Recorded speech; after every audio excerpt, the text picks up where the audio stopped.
Ndabasuhuje nitwa Itangishaka Emmanuel nje kukugezaho amakuru agezweho muri aka kanya. Reka rero ntangire nkubwira ko uwo bita Karasira Aimable Elias Professor Niga ari kuvuga ngo ndasaba ikigongo rwose mu mbabarire mushyiremo impuwe. Ni biri kuvugwa rero mu isozwa ry'urubanza rwe. M23 yashimiye Perezida Museveni Mukuyishyigigikira kwiyubakira uduce yafashe. Byagenze gute? Ni ibiki byinshi nyuma y'ibi ngibi? Ibyo nabyo turaje turabikubwira. Trump yasebeje abakuru b'ibihugu bya Afrika yakiriye i Washington. Yababwiye iki? Ni ibiki yababwiye rero byatumye bigaragazwa ko basebye? Ni ibiki? Ni myitwarire. Abantu 24 biciwe muri Gaza. Uburusiya bukaza ibitero i Kiev agezweho rero mu ntambara zayogoje ise. Muze rero twicare dutera agatebe ubundi twumve amakuru y'icano yitwa rya Kabagari. Press subscribe. Umutwe wa M23 washimiye Perezida Museveni wa Uganda nyuma yo kongera gufungura imipaka yose ihuza ibice bya Kongo igenzura byegeranye na Uganda. Kuri uyu wa gatatu tariki ya 9 Nyakanga nibwo Uganda yafashe icyemezo cyo kongera gufungura iriya mipaka. Icyemezo cy'uko rero yongeye gufungura cyagaragajwe n'umuvugizi w'umugaba mukuru w'ingabo za Uganda kanaba umuhungu wa Perezida Museveni General Muhoozi Kainerugaba.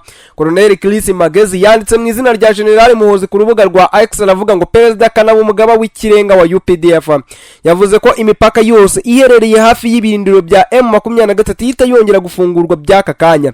Iyo nuwabonagana Ishasha ndetse n'ahandi nta kintu na kimwe kigomba guhagarika ubucuruzi n'abaturage bacu. General Muhoozi bicishije mu muvugizi we yunzemo ko ngo hagomba gukorwa iperereza hakamenyekana abayobozi bari batumye abucuruzi karemano hagati y'abanyekongo n'abanya-Uganda buhagarara. Mu gitondo cyo kuri uyu wa 4 tariki ya 10 Nyakanga nibwo imipaka yongeye gufungurwa ku mugaragaro. M23 biciye muri Perezida wayo Bertrand Bisimwa yashimiye Perezida Museveni kubwo rero kongera gufungura iriya mipaka. Yavuze ngo turashimira Perezida wa Repubulika ya Uganda nyakubahwa Yoweri Kaguta Museveni kubw'icyemezo cye cyo kongera gufungura imipaka yose yo mu burasirazuba bwa Kongo. Byerekana ubuyobozi bwita ku nshingano bushyira abaturage mu mutima w'ibikorwa byose bya politike. Muri 2020 nibwo imipaka irimo wabonagana yafunzwe nyuma y'uko rero inyeshyamba za M23 zari zimaze kwigarurira ibice bitandukanye birimo n'umujyi wabonagana. Ikigo cy'igihugu gishinzwe imisoro muri Uganda kivuga ko ifungwa ry'iriya mipaka cyahombyaga iki gihugu arenga miliyoni 500 z'amashiringi buri mwaka. Hanyuma rero reka twihute mu rubanza mu gusoza urubanza cyangwa siburanisha ry'urubanza ruregwamo Aimable Karasira wahoze ari umwarimu muri kaminuza y'u Rwanda bamwita Professor Niga. Kuri uyu wa 4 ubushinjacyaha bwamusabiye gufungwa imyaka 30. We ahawe umwanya we yavuze ko ngo asaba imbabazi umuryango nyarwanda n'ababarakomerekejwe n'amagambo yavuze. Aimable Karasira Elias Professor Niga ashinjwa ibyaha birimo guhishingiro genocide kutagaragaza inkomoko yemewe n'amategeko y'umutungo w'amafaranga bamusanganye, kuvuga amagambo yo kwangisha rubanda ubutegetsi buriho, guteza imvururu muri rubanda ndetse n'amacakubiri. Karasira yafunzwe guhera muri 2021 mu ntangiriro z'uyu mwaka wa 2025 nibwo yatangiye kwiregura byimbitse ku byaha aregwa. Ibyaha byose rero akaba bihakana. Urubanza rwa Karasira ni rumwe rero muzagarutsweho cyane mu butabera mu Rwanda kuva yafungwa. Kuri uyu munsi wa nyuma wiburana kuri uyu wa 4 ubushinjacyaha bwavuze ibyo buheraho busaba urukiko kumuhamya ibyaha ndetse no kumuhanisha ikiri ya gihano. Ibyaha rero bishingiye ahanini ku buganiro yatambutsaga ku rubuga rwa YouTube. Rwavuze ko rero ngo yasanganywe amafaranga y'u Rwanda agera kuri miliyoni 11 n'amayero ibihumbi 17 yose yahise afatirwa kuko rero ngo atasobanuye aho yayakomoye. Andi menshi rero ngo yari kuri konte ze zitandukanye nazo ngo zarafatiriwe. Ubushinjacyaha bwavuze ko ngo ariyo yaherekejwe cyangwa se ngariyo yohererejwe n'abarwanya ubutegetsi bw'u Rwanda bari bashyigikiye ibyo avuga.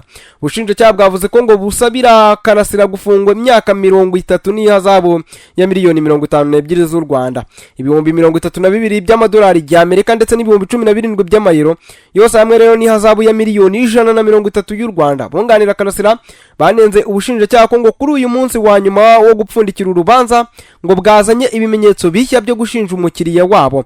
Abunganira Karasira bavuga ko ngo babona adahamwa n'ibyaha aregwa kandi ko ngo bizeye umwanzuro urukiko ruri buze gutangaza.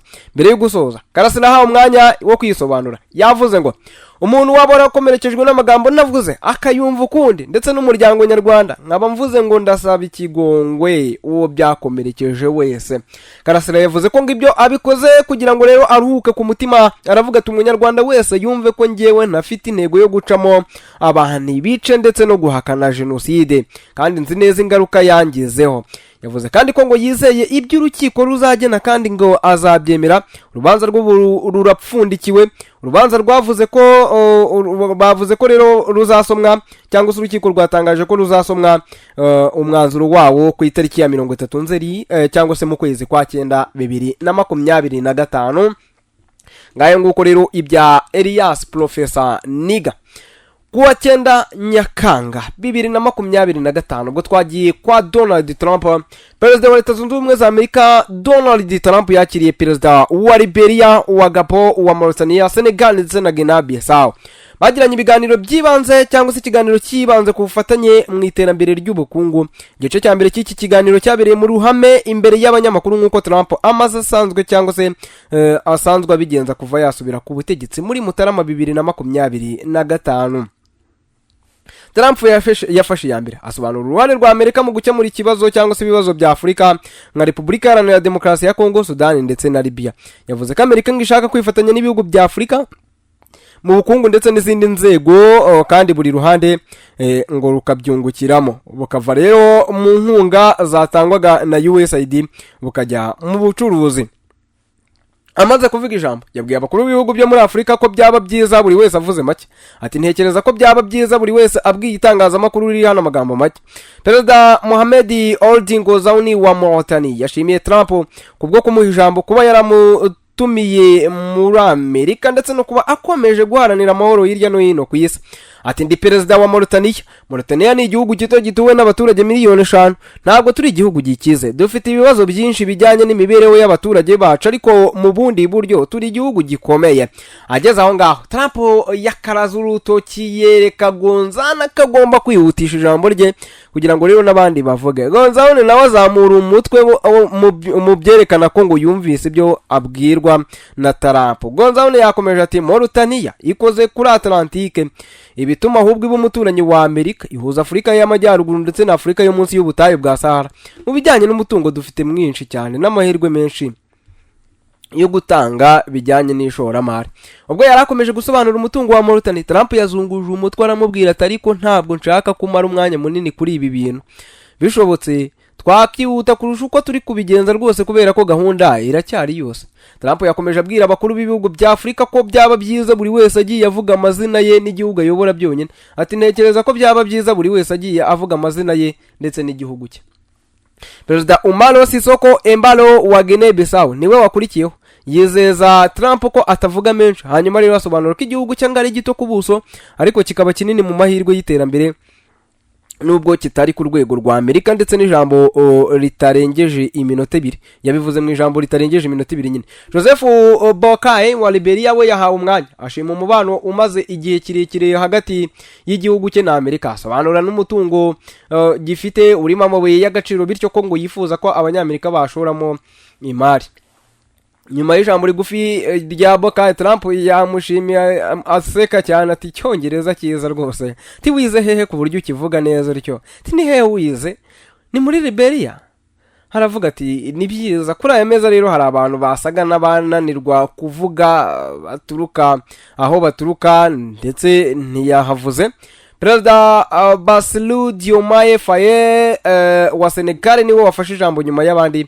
Yashimye uburyo Trump akomeje guharanira amahoro hirya no hino ku isi, anashishikariza abashoramari rero b'abanyamerika gushora imari mu ikoranabuhanga no mu bukerarugendo mu gihugu cye. Trump yashimye ijambo rya Faye agaragaza ko ngo uyu mukuru w'igihugu ari muto mu myaka ariko ko ngo ibyo avuga bikomeye. Yanashimye rero uburyo yashoboye guhangana n'ubutegetsi bwa Macky Sall kugeza atsinze amatora. Ati agaragara nk'umuntu muto cyane, yabayeho ubuzima bwihariye, no mukuru gake kurusha uko agaragara, ariko yakoze akazi gakomeye. Yafashwe nabi na leta bicamo kandi ndabimushimiye rwose. Amagambo y'abakuru b'ibihugu byo muri Afurika yakurikiwe n'ibibazo by'abanyamakuru byibanze ku bufatanye bwa Amerika n'uyu mugabane. Tugana ku musozo, ingabo za Israel zatangaje ko mu gitero zagabye mu gace ka Lumana muri Gaza, umusirikare wazo rero yatewe icyuma ajyanwa mu bitaro, mu gihe rero uwakimuteye we yahise yicwa. Intambara ya Israel n'umutwe wa Hamas imaze imyaka hafi 2. Ingabo za Israel zagabye ibitero bikomeye mu majyepfo yo hagati muri Gaza, bihitana abantu 24. Ibitero bya Israel mu mujyi wa Lumana byagabwe rero mu gitondo cyo kuri uyu wa 10 Nyakanga 2025, byiciwemo umugabo umwe ukekwaho gutera icyuma umusirikare wa Israel. Hanyuma rero amasezerano y'agahenge ngari vuba. Umwe mu bayobozi bakuru bo muri Israel utashatse ko amazina ye atangazwa yavuze ko amasezerano y'agahenge hagati ya Israel na Hamas gashobora gusinywa vuba, bikanatuma rero imfungwa ku mpande zombi zishobora guhererekanywa. Uyu muyobozi yavuze ko impande zombi nizemeranya ku gahenge k'iminsi 60 kari kuganirwaho ngo bizafasha Israel guhagarika intambara burundu, ariko Hamas igashyira intwaro hasi. Yanashimangiye ko mu gihe Hamas yaba yanze kurambika intwaro hasi, Israel izakomeza ibikorwa bya gisirikare muri Gaza. Trump yavuze ko amasezerano y'agahenge muri iyi ntambara gashobora gushyirwaho umukono mu cyumweru gitaha cyangwa mu kizakurikiraho, ariko ngo ntiharamenyekana neza igihe. Ni mu gihe rero Hamas ivuga ko ngo hari ingingo zimwe impande zombi zitari zemeranyaho mu masezerano y'agahenge, gusaba ko ingabo za Israel ziva muri Gaza ndetse no kumenya uzabashyikiriza abaturage ubutabazi. Hamas yamya ko rero ngo hakiri byinshi byo kuganiraho mbere y'uko amasezerano asinywa. Israel yanuye misile yarasiwe muri Yemen. Ingabo za Israel zatangaje ko ngo zashwanyaguje igisasu cya misile cyarasiwe muri Yemen n'inyeshyamba z'abahwetse. Muruza rero ziteguza iki gitero zumvikanye Tel Aviv no mu bindi bice bya Israel. Abahwetse bagabye rero iki gitero bavuga ko ngo bifatanije n'abanyagaza bari mu ntambara na Israel. Tugeze ku munsi rero w'igihumbi 232 w'intambara y'Uburusiya na Ukraine. Intambara y'Uburusiya na Ukraine yinjiye ku munsi wawo w'igihumbi 232 irimbanyije. Impande zombi ziri kurasana. Mu gitondo cyo kuri uyu wa 10 Nyakanga 2025, Uburusiya bwagabye ibitero mu murwa mukuru Ukraine muri Kiev, bihitana abantu 2, abandi 13 barakomeka. Ibitero byo mu kirere by'Uburusiya kandi byahitanye abantu 3 mu mujyi wa Konstantinivka, undi umwe arakomereka. Urwego rushinzwe ubutabazi muri Ukraine rwatangaje ko ibi bitero byanasenye inyubako y'igorofa imwe yakoreragamo ubuyobozi muri aka gace. Ku rundi ruhande Ukraine nayo yanarashe ikoresheje drone mu mujyi wa Kursk, abantu 4 bahitanwa nabyo. Guverineri wa Kursk Alexander Kinstein yavuze ko rero ngo mu bapfuye harimo umwana w'imyaka 5 wishwe n'ibikomere by'ubushyuhe kubera izo drone. Al Jazeera yanditse ko ingabo z'Uburusiya ngo zigijeyo ingabo za Ukraine mu duce dutandukanye harimo Donetsk ndetse na Kharkiv. Minisiteri y'ingabo y'Uburusiya yavuze ko yifashishije ibisasu bya misile na drone mu kugaba ibitero ku bubiko bw'intwaro. Bivuga ko ngo Uburusiya bwigaruriye agace ka Donetsk. Hanyuma rero ni nuko dusoje. Nitwa Itangishaka Emmanuel. Reka mwifuriza ibihe byiza no gukomeza kuryoherwa n'ubuzima. Please subscribe kugira ngo rero andi makuru atazajya agucika. Icyo mwifurije ni ibihe byiza. Channel yitwa rya Kabagari. Nge nitwa Itangishaka Emmanuel.